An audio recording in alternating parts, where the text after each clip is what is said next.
Okay, angular velocity, angular acceleration. First thing you got to keep in mind is that when something makes one revolution, that's the same as 360 degrees. That's the same as 2 pi radians. Now remember, a radian is an angle in which the path of the arc is equal to the length of the radius. So here we go. If I want to convert degrees to radians, I say 90 degrees. I put 360 degrees in the basement, and I put 2 pi radians up above, and I get 1.57 radians. If I want to convert radians to degrees, I start off with 6 radians. I put radians, 2 pi radians down below, and 360 degrees up above. The radians cancels out, leaving me with degrees, 343.8 radians. Because remember, there's 2 pi radians in a circle. And then 1.5 revolutions to radians, 1.5 revolutions, 1 revolution equals 2 pi radians, equals 9.42 radians. Now, number 2, a vinyl record on a turntable makes 333 clockwise revolutions. Now remember, the right-hand rule says that if you take your right hand and you curl your fingers in the direction the object is moving, your thumb points in the positive direction. That works with your right hand. That's what's called the right-hand rule. So since this is going clockwise, in order for my fingers to do that, my thumb would have to be pointing downwards, making it negative. And so therefore, I'm going to start off with negative 333.3 revolutions per minute. Now I've got to convert both revolutions to minutes. So let's start with the revolutions. I put 1 revolution down below, 2 pi radians up above. Now I need to get rid of minutes. So since minutes are down below, I'm going to put minutes up above, 60 seconds down below, and that gives me negative 3.5 radians per second. And the omega symbol is what we use to represent angular velocity. What is the angular velocity of the Earth? Well, the Earth makes 1 revolution per day, so I'm going to go ahead and convert revolutions first. So 1 revolution is 2 pi radians, which is 6.28 radians, and 1 day, put days down below, hours to minutes, minutes to seconds. That gives me, 86,408, 86,400 seconds. And when I divide that, I get 7.3 times 10 to the negative 5th radians per second. Whew, what a ride. Alright, let me get this a little bit smaller so we can, there we go. Alright, now I have 2 cars going down the road. They're both going the same velocity, 25 meters per second.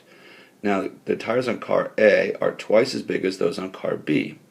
They're going the same speed, but B obviously has to go around more. And since it's half as big, B has to go around twice as many times as A does, so therefore the angular velocity is 2 times bigger. Now, if the radius of car A in question had been 0.6 meters, what would the angular velocity be? So the trick is, and we'll do this a lot in this assignment, is to convert between a translational value, velocity, and an angular velocity, in this case omega. You just have to remember that the translational value is equal to radius times the angular value. So I'm just going to say V equals R omega. I'm going to substitute in. I have 25 meters per second is the velocity of the vehicle, and then I have 0.6 is the radius of the tire, and I solve for omega, and that gives me 33.3 radians per second. Believe it or not, that these two have nothing to do with each other. It was just an accident. Number 6, if the tire described above rotates through an angle of 17 radians, how far? So the distance, the angular equivalent of distance is angle, is theta. S is what we use to mean the arc length. So S equals R times theta. So in this case, I want to know what S is, the distance the car is going to move. So it's just radius times the number of radians, and that gives me 10.2 meters. So these are going to be really important tricks, and you've got to list them in the notes I gave you. You need to refer to this because that's the trick to this. Okay, let's see. Person A and B are both standing on a rotating platform. That means they're going to have the same, since they're on the same platform, they're going to have the same angular velocity. Both people have the same mass. Person A is 1 meter away. That means they have a radius of 1. And person B has a radius of 2. Compared to person A, what is the centripetal force? So now let's remember what centripetal force is. centripetal force is found using this equation, and angular velocity is here. Now, you might be tempted to say, well, so you might say, well, look at this. If I solve for velocity, and I find that since the velocity is squared, that it's going to be 4 times bigger. But remember, I also have to divide by the radius. And if you actually substitute in, you'll see that when this squares, if I substitute v with this and square it, and then divide by this, it only goes up by a factor of 2. It's 2 times bigger. Let's see. A ball with a radius is released from the top of a hill. All right, and okay, so the ball's going to roll down the hill.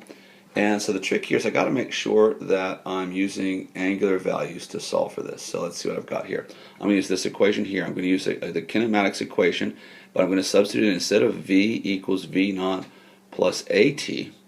I'm just going to substitute. Instead of v, I use omega for angular velocity.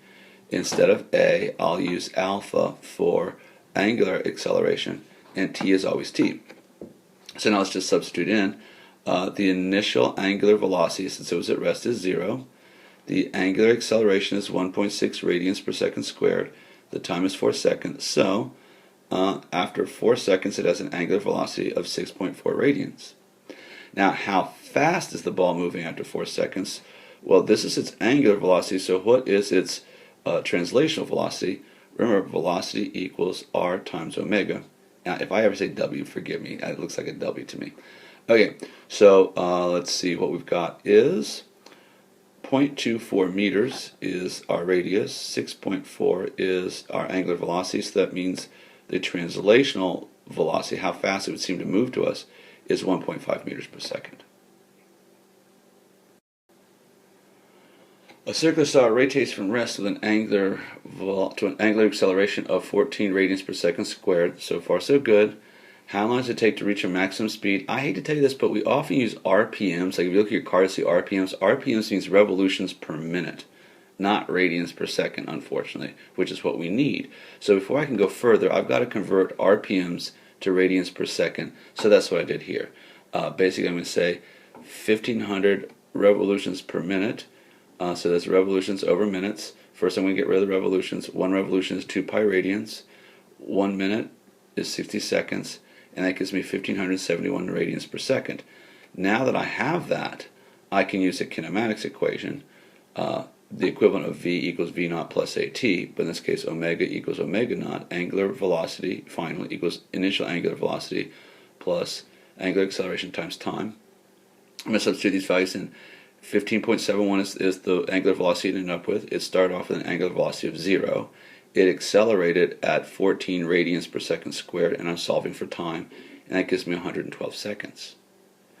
How many complete revolutions does the saw make while accelerating from rest? Well, so this is going to be the kinematics equation you probably remember from before, except it looks a little different. It used to be x equals x naught plus v naught t plus 1/2 at squared. We're just substituting in. Instead of x, we're going to use theta and theta naught. Instead of v naught, we're going to use angular velocity naught. And instead of acceleration, we're going to use angular acceleration. But apart from that, it's the same. So let's see. What I have then is, I know that the initial was 0 and the velocity was 0, so all that goes away, and basically this is with t equals 1/2 at squared. But the equivalent is going to be theta equals 1/2 angular acceleration times t squared. So now that I know t squared, I'm going to substitute in over here, square it. I'm going to take the angular acceleration, put it here, 1/2 angular acceleration times time squared equals the angular equivalent of distance, which is how many radians it makes out. So when I solve this, I'll get 87,808 radians. But remember, I've got to convert radians to revolutions. Don't know they both start with an R, but you got to be careful there. Always be sure. I mean, revolutions. We're often interested in revolutions, aren't we? So that sounded creepy. Unless they're in. Never mind. Okay, so I'm going to convert radians. Put radians down below, revolutions up above. 2 pi radians equals 1 revolution. And there's my answer, 13,975 revolutions. Let's keep going here. Motorcycle has wheels of radius 0.45 meters, traveling down the road. Now look at this. I'm giving you meters per second. That's a translational velocity, and I'm giving you an angular acceleration. And what I want is, what is its angular velocity? So I'm going to convert this initial velocity into an angular velocity, and I'm going to use this right here. I'm going to say translational velocity equals radius times angular velocity. So in this case, the translational velocity was 17. The radius is 0.45. So when I solve for omega, I get 37.8 radians per second. That's my initial angular velocity. So I'm going to use this equation again. Remember, this is, instead of v naught a and t, it's angular velocity final, angular velocity initial, angular acceleration and time. Now in this case, I'm looking for the final angular angular velocity. So I'll take my initial, put it here, and then I have my angular acceleration is 2.5, and it accelerated for 5 seconds. I put that in, and what I get is 50.3 radians per second. How fast does the motorcycle end up going? Alright, in this case, I want to convert this value here into a translational value. So I'm going to use this relationship here. V equals r omega, where this is velocity and this is angular velocity. So in this case, since I want to know the velocity, I take the radius, 0.45, times the angular velocity, and that gives me 22.6 meters per second. A wooden disc with a radius of 14 centimeters. You got to be careful and convert that into centimeters. You got to convert that into meters rather. Is placed atop a 4-meter long ramp surface, and it reaches the bottom after 6.4 seconds. And this sounds like a lab, doesn't it? All right. What is the angular acceleration of the disc? Well, I'm looking for acceleration, right?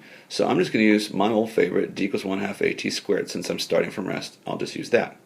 Now, instead of d, well, actually, I'm just going to use this exact equation, solve it for a, and then convert a into angular acceleration. So I'm just going to d equals 1/2 at squared. The distance is 4 meters. The acceleration I'm looking for, the time is 6.4 seconds squared, and that gives me 0.195 meters per second. Then I'm going to use this relationship here. Translational acceleration equals angular acceleration times radius. So now that I know the translational acceleration, I'm going to, and I know the radius, I solve for alpha, and I get 1.39 radians per second. Now you could do it the other way. You could, if you preferred to, convert this value here into radians and take it from there, and that also works. Get the same answer. What is the angular velocity of the disk when it reaches the bottom? So in this case, I want what is its final, essentially final velocity, final angular velocity. So I'm going to use this relationship again. And I know it started at 0. It was at rest. I now know how fast its angular acceleration was. It's 1.39. And I know how many seconds it accelerated for, 6.4. So that gives me 8.9 radians per second. And then how fast it ended up going, I'm going to use this relationship once again. I now know that it had an angular velocity of 8.9, and it has a radius of, be careful, I can't use 14 centimeters, I have to use meters per second, so 0.14, and that gives me 1.2 meters per second. And finally, how long did it take to complete one revolution, the first revolution it made? So, one revolution is the same thing as 1 revolution is 2 pi radians. So really what I'm asking is how long did it complete the first 6.28 radians. So then what I'm going to do is I'm going to use d equals 1/2 at squared, except the angular equivalent of it, which is theta equals 1/2 alpha t squared. So 6.28 is how many radians it went, which is equivalent of distance. And 1.39 is its angular acceleration. I'm going to solve it for time, and when I do, I get 3 seconds.